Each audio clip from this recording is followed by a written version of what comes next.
Okay, अभी हम एक एग्जांपल देखते हैं जिससे हमें प्रिंसिपल सॉल्यूशन को अंडरस्टैंड करने में, ट्रिग्नोमेट्री के प्रिंसिपल सॉल्यूशन को अंडरस्टैंड करने में थोड़ा आसानी रहेगी। तो मैं आपके पास एक ट्रिग्नोमेट्रिक इक्वेशन लिख रहा हूँ जिसमें क्वेश्चन है find the principal solution of tan x is equal to -1। तो हम चेक करते हैं कि इसका सॉल्यूशन क्या होगा।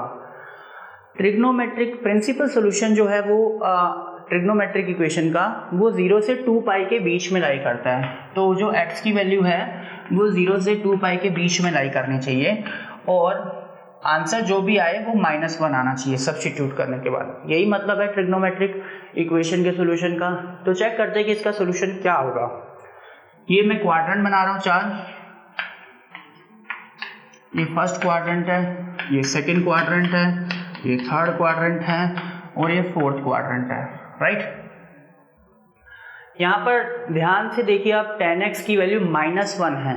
अगर ये +1 होती तो ऑब्वियसली tan x जो +1 है वो उसका एक आंसर तो π/4 आ जाता और दूसरा आंसर ऑब्वियसली थर्ड क्वाड्रेंट में आ जाता π + π/4। लेकिन यहाँ पर -1 है तो आपको स्टार्टिंग से ये ध्यान रखना है, अगर -1 है तो tan x माइनस कौन से क्वाड्रेंट में होता है। तो tan x माइनस कौन से क्वाड्रेंट में होता है?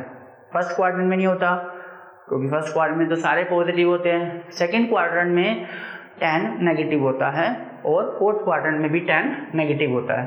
तो हमारा टारगेट ये दो क्वाड्रेंट है, एक तो ये वाला क्वाड्रेंट हो गया और एक ये वाला क्वाड्रेंट हो गया। ये वाला टारगेट है हमारा, ठीक है।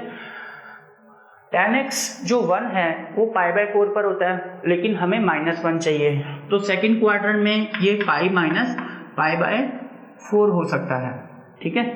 और फोर्थ क्वाड्रेंट में जो प्रिंसिपल एंगल है इसका π/4 है, 2π माइनस π/4 हो सकता है ये। सो चेक करते हैं कि क्या ये सॉल्यूशन करेक्ट है। मैं ये क्लेम कर रहा हूँ कि x की वैल्यू π माइनस π/4 है और 2π माइनस π/4 है। इसे सिंप्लीफाई करेंगे तो 4π माइनस π 3π/4 और ये आ गया आपका 7π/4।